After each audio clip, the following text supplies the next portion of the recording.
If you're familiar with Dead Rising, you probably know whether or not you're going to play the remaster.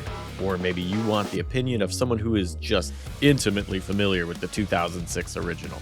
But if you're like me and have never stumbled into any game in the series, then this is for you. Releasing around a year into the life of the Xbox 360, Dead Rising clearly wanted to showcase the power of the new machines by pushing what was possible with the number of enemies and objects on screen. While these numbers might seem quaint compared to modern games, the team at Capcom was smart and focused on the interactivity of those objects rather than simply the spectacle.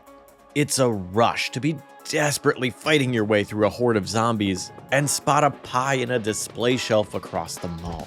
Making a decision to risk taking a hit, trying to cut through a shop for the healing item, or trudge forward through an easier path going straight to my quest marker. That risk-reward is expertly woven through many aspects of the game. You only have 72 in-game hours until a helicopter picks you up, and every survivor you can save, item you can obtain, and plot point you can uncover has to happen within that time frame. And if you miss a quest, there's no second try. You either reload an old save or try again on your next attempt. As you complete quests, kill zombies, and take pictures, you get XP that automatically boosts things like the number of items you can carry and your maximum health. It also gives you new moves to fight zombies, such as a jump kick or picking them up and throwing them. As tense as the game can get, it is also quite silly. However, it mashes the two ideas together well. Fighting a chainsaw-wielding clown who jumps around the mall is ridiculous, but the intensity of having that boss fight trigger while rescuing two survivors and trying to keep them alive had me clutching my controller until it creaked. Unfortunately, the good times don't last, as most of the flaws that bothered me never improved and wore down some of my enjoyment.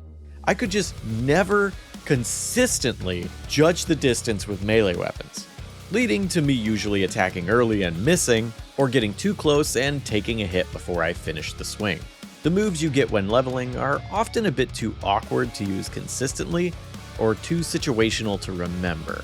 When I wanted to kick a zombie's head off with my sweet new insta-kill move, I was almost as likely to do the kick that did less damage but sent the zombie flying, or do the knee drop that was targeting a downed zombie I wasn't aiming for.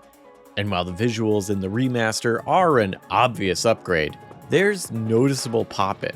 That means you can sometimes see clear across the mall and watch a horde materialize in the empty space as you approach. It also infrequently removes weapons and healing items that you've set down and lost line of sight on, and respawns zombies in the same way. I had 5 to 6 hours of dumb, cathartic fun with Dead Rising Deluxe Remastered. However, it took around 10 hours to nearly beat it twice, and none of the story I uncovered was particularly compelling, and definitely struggled with tonal uneven story beats and performances. Like when I convinced someone not to kill themselves and let me carry them back to safety, and then have him cheerfully exclaim from my back that there's a sign I should take a picture of, despite some charming fun. I don't feel a need to take a third trip to Willamette Parkview Mall anytime soon, no matter how good that pie looked.